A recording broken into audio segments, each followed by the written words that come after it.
તો ફાઇનલી પ્રભાસ પછી અમિતાભ બચ્ચન, દીપિકા પાદુકોણ આ બધાને લઈને એક ફિલ્મ આવે છે. તમને બધાને ખબર જ છે, કલ્કી ફિલ્મ છે. ગણતરીના દિવસો બાકી છે રિલીઝ થવામાં. તો ભાઈ આવડી મોટી ફિલ્મ હોય, 600 કરોડ રૂપિયા બજેટ હોય અને ઇનસાઇડ રિવ્યૂ ન આવે, એવું તો બને નહીં ને. ઇનસાઇડ રિવ્યૂ આવવા લાગ્યા છે. તમારા મનમાં સવાલ ન થાય કે ભાઈ ઉમેર સંધવાળા રિવ્યૂ તો નથી ને, કે પછી ઓલવેઝ બોલિવૂડવાળા રિવ્યૂ નથી ને? તો એવું નથી. એક બીજા વ્યક્તિએ જ રિવ્યૂ કરેલો છે અને એ વ્યક્તિએ પોતે ફિલ્મ નથી જોઈ. એણે રિપોર્ટ પોસ્ટ કરેલો છે કે ભાઈ સેન્સર બોર્ડમાંથી ફિલ્મ જ્યારે આવી તો ત્યાંથી શું રિપોર્ટ આવ્યો છે. તો જો આ ફિલ્મ છે ને 600 કરોડ હોય, 1000 કરોડ બજેટ હોય, 2000 કરોડ રૂપિયા ફિલ્મનું બજેટ હોય, ફિલ્મમાં કદાચ ગમે એવી ટેકનોલોજી વાપરી હોય કે પછી જે કાંઈ પણ હોય, આ બધાથી ઉપર એક જ વસ્તુ આવે છે, ફિલ્મનો કોન્સેપ્ટ, ફિલ્મનો જે સ્ટોરી છે એ જ વસ્તુ આવે છે. તમે 2000 કરોડવાળી ફિલ્મ જોતા હો અને ફિલ્મની સ્ટોરીમાં જ કાંઈ ન હોય અને ફક્ત ફોકસ આખું ફિલ્મમાં પૈસો કઈ રીતે ખર્ચવો એની ઉપર જ રાખેલું હોય કે ભાઈ આપણે આ ટેકનોલોજી વાપરીએ ને આપણે પેલી ટેકનોલોજી વાપરીએ ને આપણે એટલા રૂપિયાનું મશીન વાપરીએ ને એટલા રૂપિયાનો કેમેરો વાપરીએ, એમાં જ ફોકસ રાખેલું હોય, પણ સ્ટોરીમાં જ કંઈ કાઢી લેવાનું હોય તો દર્શક પછી છે ને સિનેમાઘરમાં બેઠો બેઠો બગાસા ખાય અને રાહ જુએ કે ભાઈ આ ફિલ્મ ક્યારે પતે ને હું ક્યારે ઘરે જાઉં. એટલે ખર્ચા ફિલ્મમાં થતા રહે છે. આની પહેલાં પણ આપણે આદિપુરુષ જોઈ ને ઘણી એવી ફિલ્મો આવી જેના બજેટ તો યાર શું વાત કરીએ. અમારી ફિલ્મમાં આ છે અને અમારી ફિલ્મમાં આ છે ને આવું કલ્કીમાં પણ છે કે ભાઈ એટલા રૂપિયાનું અમે આ વાપર્યું છે અને આવી ટેકનોલોજી વાપરી છે જે ઇન્ડિયન સિનેમામાં ક્યારેય કોઈ વાપરેલું નથી. ને બધું આવું ઘણું બધું છે ભાઈ. આમાં તો તમે ડિટેલ નાખો ને તો તમને ખબર પડે. પણ આપણો મુદ્દો એ જ છે કે ભાઈ જો સ્ટોરી સારી હોય ને તમે 5 કરોડની ફિલ્મ બનાવી હોય ને તો પણ એ 100 કરોડના બિઝનેસ કરે છે. આવા એક્ઝામ્પલ પણ છે. તો આનો ઇનસાઇડ રિવ્યૂ આવ્યો છે. એના પર આપણે પહેલાં ફોકસ કરીએ. કોણે રિવ્યૂ આપેલો છે પહેલાં હું તમને એના વિશે જણાવી દઉં. તમે આ સ્ક્રીનશોટ જોઈ લો, એક રમેશ બાલા કરીને એકાઉન્ટ છે. હવે એ વ્યક્તિ કોણ છે? તો એન્ટરટેનમેન્ટ ઇન્ડસ્ટ્રીના ટ્રેકર છે. અને અત્યારે એનું મેં ટ્વિટરમાં જોયું ને તો અત્યારે લગભગ એ સાઉથ ફિલ્મ ઇન્ડસ્ટ્રીને ટ્રેક કરે છે.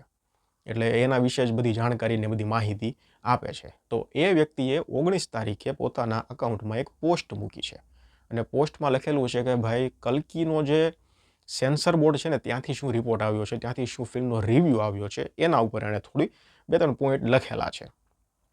સૌથી મેઇન વસ્તુ એને પ્લસ પોઈન્ટ ગણાવ્યો ફિલ્મના જે વિઝ્યુઅલ છે ને એ. ફિલ્મનો વિઝ્યુઅલ અને ફિલ્મના ઇમોશન, આ બે જ પાસા છે જે ફિલ્મને બ્લોકબસ્ટર બનાવે છે. એટલે કે માસ્ટરપીસ છે આ બે વસ્તુ ફિલ્મની અંદર. આગળ એને લખેલું છે કે જે ડ્રામેસ્ટિક એલિમેન્ટ છે અને જે ઇમોશનલની ડેપ્થ છે ને એ બે વસ્તુ આ ફિલ્મના મેજર હાઇલાઇટ છે. એટલે કે ઇમોશન જે બતાવેલું છે અને ઇમોશનમાં પણ જે ડેપ્થ બતાવેલી છે એક એ, અને ફિલ્મનો જે ડ્રામા છે, આ બે વસ્તુ છે એ ફિલ્મની સૌથી મોટી હાઇલાઇટ છે. એ તો ટ્રેલર જોતા જ લાગે છે કે ફિલ્મનું કંઈક ને કંઈક ઇમોશનલવાળો જે ડિપાર્ટમેન્ટ છે ને એ થોડો કંઈક ને કંઈક ઇમ્પ્રેસ તો કરશે જ. ત્રીજી વસ્તુ એણે પ્રભાસના કેરેક્ટરને લઈને વાત કરી છે. પ્રભાસનું જે ભૈરવા કેરેક્ટર છે ને એ પણ એકદમ ખતરનાક છે અને એકદમ અલગ લેવલનું છે. અને એક બીજી વસ્તુ એણે કેમિયો વિશે વાત કરી છે કે ફિલ્મના અંતમાં એક કેમિયો છે મોટા સ્ટારનો. હવે એ કેમિયો આપણને એક તો ખબર છે, જો કમલ હસનનો છે 20 મિનિટનો રોલ, એ તો ખબર છે. હવે એની સિવાય બીજો કોઈ કેમિયો છે કે નહીં એ કોણ છે એ કાંઈ નથી ખબર. બાકી કમલ હસન છે એ તો આપણને ખબર છે. અને બીજી વસ્તુ કે અંતમાં એક ક્લિફ હેંગર જે છે જે એકદમ અલગ લેવલનું છે. એટલે કે બીજા ભાગ માટે કંઈક ને કંઈક તૈયારીઓ જે છે એ પહેલા ભાગના અંતમાં હશે કે પછી પોસ્ટ ક્રેડિટ સીન હશે, જે કાંઈ હશે એ. બીજી વાત કરી છે કે ભાઈ નાગ અશ્વિનનું જે વિઝન છે એ, અને ફિલ્મની પ્રોડક્શન ક્વોલિટીને લઈને વાત કરી છે. ફિલ્મની પ્રોડક્શન ક્વોલિટી, ફિલ્મ પ્રોડક્શન કંપનીનું નામ છે વૈજયંતી ફિલ્મ પ્રોડક્શન. તો એણે બંનેને ટેગ કરતાં કીધું છે કે ભાઈ જે નાગ અશ્વિનનું વિઝન અને વૈજયંતી ફિલ્મ પ્રોડક્શન કંપની આની જે પ્રોડક્શન ક્વોલિટી છે, આ બંને વસ્તુ છે ને એ એકદમ હોલિવૂડને ટક્કર મારે છે. એટલે ઇનશોર્ટમાં ભાઈ એવું બધું કીધું છે કે ફિલ્મનું ઇમોશન, ફિલ્મમાં જે ડ્રામા છે એ, પછી ભૈરવાનું પાત્ર એટલે કે પ્રભાસનું કામ, અને ફિલ્મની પ્રોડક્શન વેલ્યુ, ફિલ્મના જે વિઝ્યુઅલ છે એ, આ બધું જ એકદમ જબરજસ્ત છે. સ્ટોરી વિશે કંઈ આમાં વાત નથી કરી કે ભાઈ ફિલ્મની સ્ટોરી એકદમ અલગ છે, એકદમ નવી છે, એ કંઈ વાત નથી કરી. તો સવાલ ત્યાંનો ત્યાં આવીને ઊભો રહે છે કે જો ડિરેક્ટરે ફક્ત ને ફક્ત ટેકનોલોજીમાં અને એમાં જ પૈસા ખર્ચ્યા છે અને એનું ફોકસ રહ્યું છે અને સ્ટોરી ઉપર ફોકસ નથી રહ્યું, તો પછી ક્યાંક ને ક્યાંક ફિલ્મ છે એ પડી જવાના ડર તો છે જ.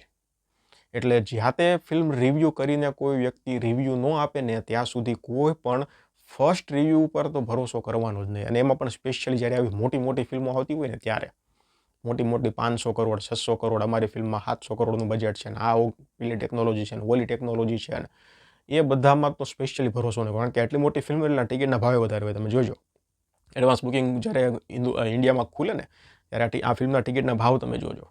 મોટી મોટી ફિલ્મો હોય એટલે સીધી વસ્તુ છે ભાઈ, મોંઘી ફિલ્મ હોય મોંઘી વસ્તુ હોય એટલે એના ભાવ વધારે જ હોય ને. એટલે આ ટિકિટના નોર્મલ ભાવ તમે જોશો ને તો મને એવું લાગે છે 180 રૂપિયા 150 રૂપિયા અરાઉન્ડ તો મોર્નિંગ શોના ભાવ હશે 3D વાળા. 3Dના તો 200 રૂપિયા સુધીના ભાવ હશે.